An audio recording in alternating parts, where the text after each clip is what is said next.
Hey guys, Jack here. Welcome back to the channel. Hope you're doing well. And it's that time of year where Apple releases its new iPhones.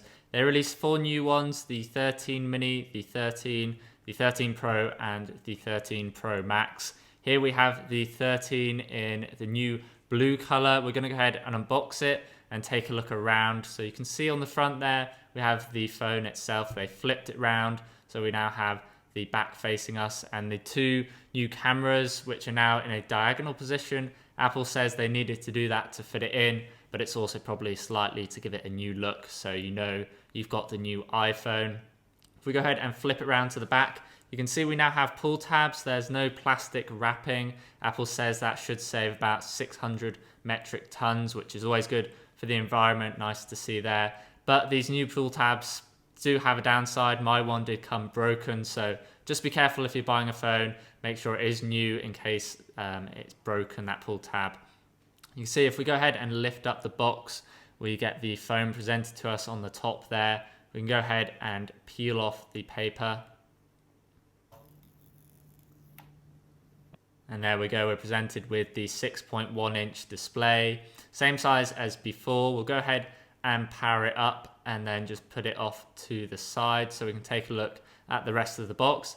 Same as previous years, we get a SIM ejection tool, some paperwork, and a white Apple sticker. We'll go ahead, put that back in, and at the bottom here, we have a Type-C to Lightning cable. Still no charger, so you will need to buy a fast charger separately if you don't already have one, which is disappointing to see, but it is, I suppose, good for the environment. And we can go ahead and bring in the iPhone again. You can see off the bat we get a smaller notch, so 20% smaller, so you get more space either side, but it is actually slightly deeper, so it cuts into the display slightly more.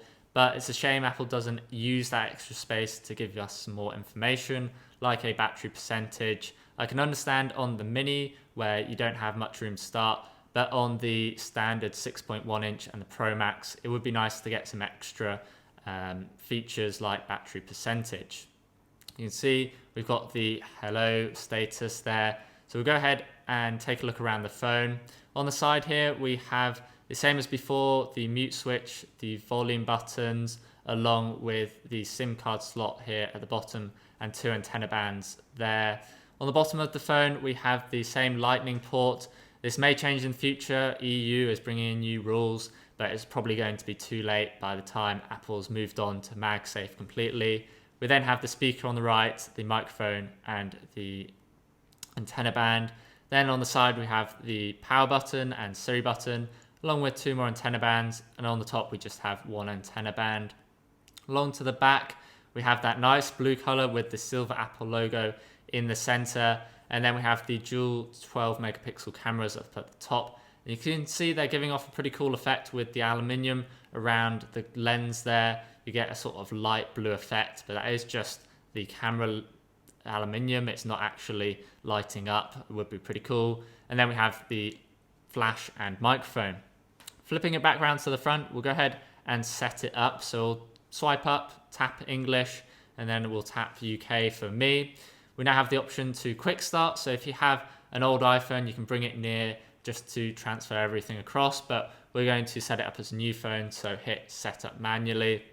We'll then continue, and then we have the option to set up Face ID. So go ahead and hit continue, get started, and then you can see it's the same as before. So we just hold our face in the camera, turn our head around, and it will scan our face. Hit continue and do it again. I do it the other way, but you can do it the same way. And there we go, it's all done. Hit continue, and then we need to create a passcode. You can enter in a long passcode if you want, but we'll just go ahead and enter in one now. So I'll do that off screen. It was just something simple. It was 6 ones. So if you want to break into the phone, there you go, 6 ones. So that's set up. Give it a second just to do that, and then we'll be able to carry on. We now have the option to transfer apps and data. So if you have an iCloud backup or an old PC with a backup, you can do that, or you can transfer from an old iPhone or Android. In my case, we're going to set up as a new phone, and we have the option now to log in with Apple ID, so we'll do that off screen.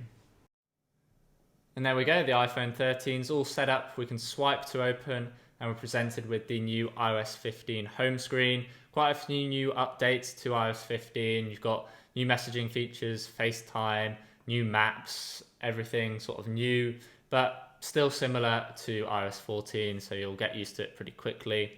In terms of the iPhone 13, if we head into settings and down into general and storage, we now get 128 gigs out of the box. So that's good to see. Apple is increasing the storage base model from that 64 gigs up to 128. So same as the Pros now, which is nice to see. The next update was in battery. So Apple claims you'll get around an hour and a half longer on the Mini, 2.5 hours on the 13, 1.5 hours on the 13 Pro, and 2.5 hours longer on the 13 Pro Max. That we'll have to wait and see if that's true, but it's good to see Apple is increasing the battery sizes and again, more efficiencies from the processor. So it's got that new A15 Bionic with the 6-core design and then 4 GPU cores for the 13 series, and for the Pro series you get 5-core GPU. The next big update was in the cameras. So we still have dual 12 megapixel cameras on the back, the wide and the ultra wide, along with the flash and microphone there. But we do now get some new effects. So if we head into the camera app, you can see if we swipe up from photo, we now have customized styles. So if you go ahead and swipe across, you can see by default we get 4 different styles. You got rich contrast, vibrant, warm, and warm vibrant there. You can go ahead and actually change these. So if you go ahead and tap there on tone, you can go ahead and change that. Same with warmth. If you go in there and change that, and you can see it will change the name. So you can see it's now called Rich Cool.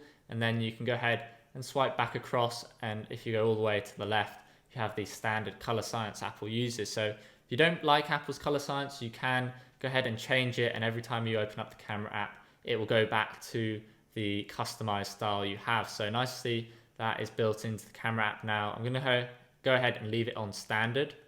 The next big feature in the camera was cinematic mode. I'm sure you've seen it touted a lot in Apple's videos. They made a whole video just using cinematic mode. If we go ahead and bring in the cactus just for a second, if we start the video, and it should focus in on the cactus and blur out the background by default. And then if we tap the background, it will go ahead and blur out the cactus and focus in on the background, and tap again on the cactus, it brings it into focus. So Apple showed this as a video with a group of people and it constantly changed the blur. So you can see as I tap on the background, it should, there we go, focus in on the background, and it tries to blur around the cactus. It's quite difficult with those spikes. So be interested to see if it gets better over time. You'll see that with hair, it really struggles to blur clearly around people's heads, but it should get better over time. And you can actually go ahead and edit this post videoing. So if you tap the F stop there, you can actually change this and change the amount of blur to the background there. So nice little feature just added to the camera app. The next big update was in the screen. So with the 13 Pros, you get ProMotion, which is 120 Hertz, and it can go all the way down to 10 Hertz. Unfortunately, on the 13, you don't get that. You're stuck at 60 Hertz. But if you're coming from a previous iPhone, you probably won't notice any difference. In fact, you won't notice any difference because it's the same. It's only if you're coming from an Android phone or a high refresh display that you'll notice the drop down to 60 Hertz. So if you're coming from a previous iPhone, this screen will be a nice little update with that smaller notch. But you can see there, we don't get any more details. So you can't have battery percentage up at the top there. You're still stuck with just the 3 icons. Shame Apple doesn't update that, fit some more information in the top there.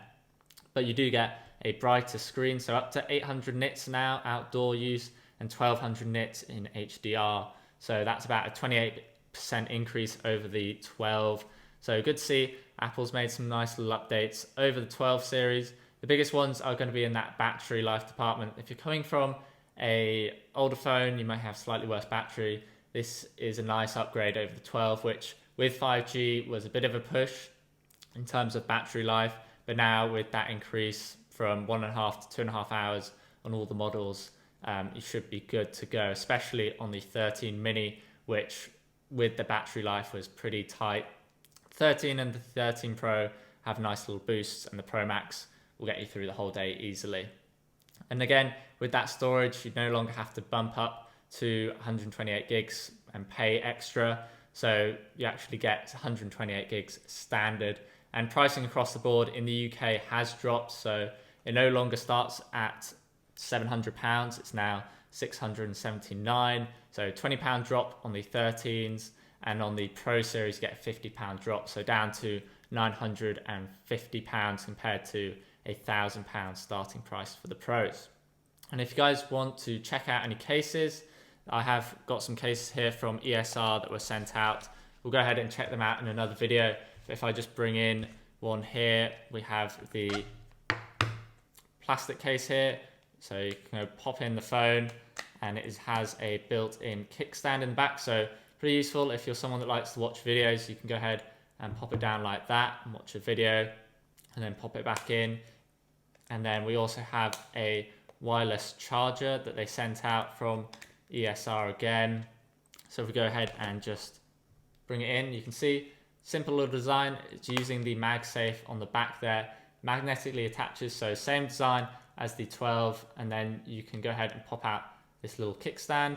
Same idea, you can watch videos in landscape, or if you turn it around, you can watch it in portrait. If you guys want to check out ESR, I'll leave links down below, but thank you for them sending out this gear. As I said, there will be a video looking at all the products later in the week. If you guys have any questions on the 13 about battery life, about the cameras, about 5G, it's the same as before, just sub 6 outside of the US. You only get millimeter wave in the US, unfortunately. But if you do have any questions, post a comment down below. If you're not already subscribed, get subscribed over there on the right for upcoming iPhone videos. Thanks for watching, guys, and I'll see you in the next one.